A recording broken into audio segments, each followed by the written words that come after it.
Bonjour les amis, on passe la marque rouge et on sort du port. Et je vous embarque pour une traque du homard, avec quelques conseils à la clé. À bientôt.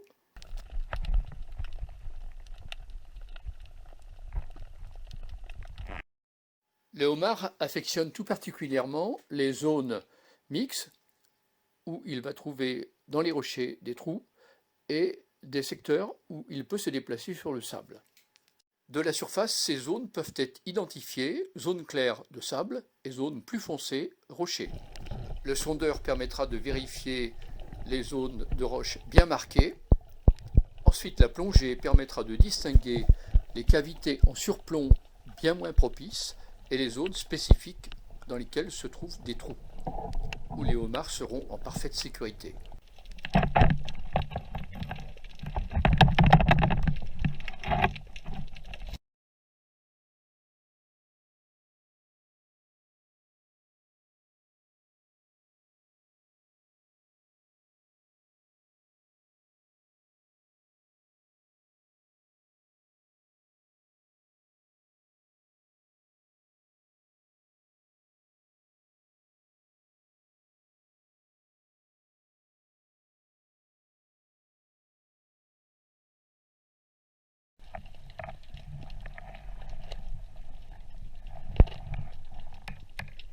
La séquence 3 va nous montrer plusieurs techniques de capture du homard, et cela dans les 3 étapes essentielles.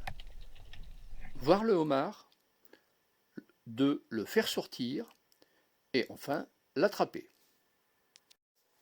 La première plongée est souvent une plongée de reconnaissance, où on essaie de détecter la présence du homard en voyant les antennes, les pinces, voire le corps tout entier, et surtout de définir la stratégie que l'on va employer pour le faire sortir au mieux d'un côté ou de l'autre, et éventuellement avec des matériels différents.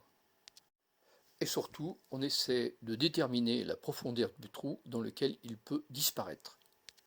Bien mieux que la bouée, la planche de chasse permet l'identification réglementaire du chasseur, mais bien sûr de déposer le filet, crochet, appât, différents matériels que vous pourriez utiliser pour favoriser ces types de capture. De plus, lorsque l'on veut réaliser une vidéo, les choses se compliquent un peu pour maîtriser l'ensemble des gestes requis.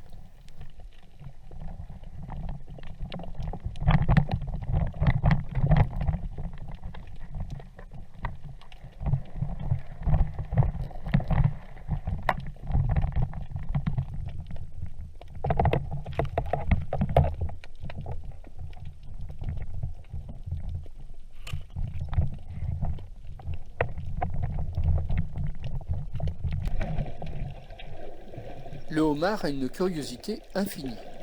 C'est vraiment une qualité que vous devez utiliser comme votre atout. Pour ce faire, utilisez un appât, des objets divers, poignée de sable, vous faites du bruit et surtout, vous surveillez son comportement. En effet, à chaque instant, il peut sortir du trou de manière nette ou disparaître.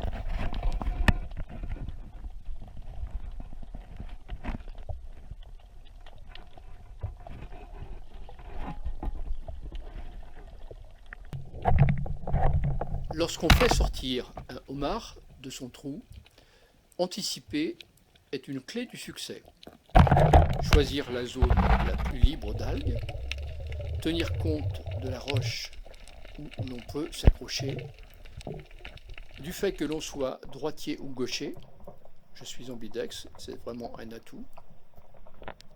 Multiplier les plongées successives pour disposer d'une réserve d'air.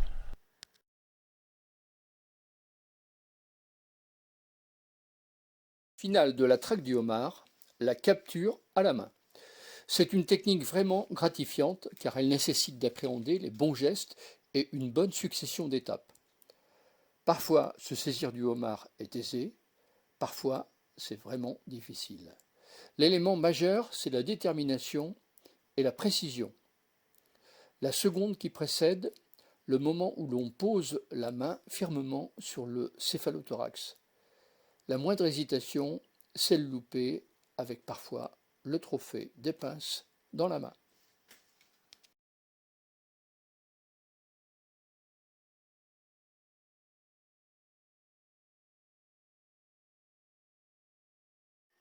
Cette capture témoigne de la vivacité du homard. Le homard peut nager très rapidement, près d'1 mètre seconde.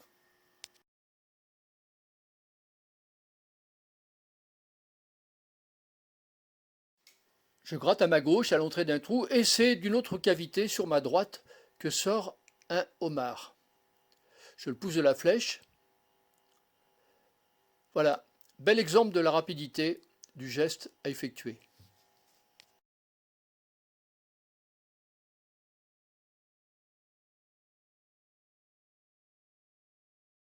C'est parti pour une seconde plongée. Le homard a été repéré. J'essaie de le faire sortir avec la flèche.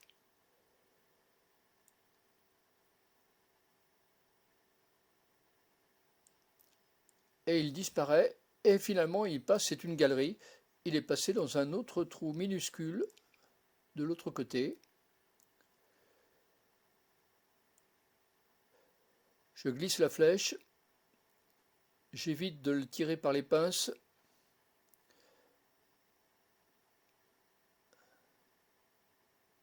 Voilà. Et il est capturé.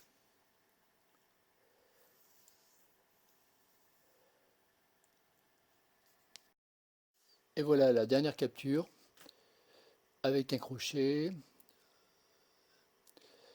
très classique.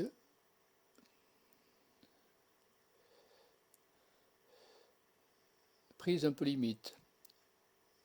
Position de la main trop en avant. Bon ouais, Joël, je crois que j'ai dû me tromper de coin tout à l'heure. Fais voir un peu là, tu viens juste de sortir. Fais-le voir un peu. Ouais. Ben, bravo, dis donc. Eh, t'as pas mis longtemps et t'as pris une araignée aussitôt. Ouais, une araignée en même temps. Ouais. Sur le même caillou. Bon, ben super. Super. Bon, écoute, la sortie n'est pas finie. Hein, et j'espère qu'on va continuer un peu. Ah tiens, il y a un dormeur qui se balade là, qui est en promenade.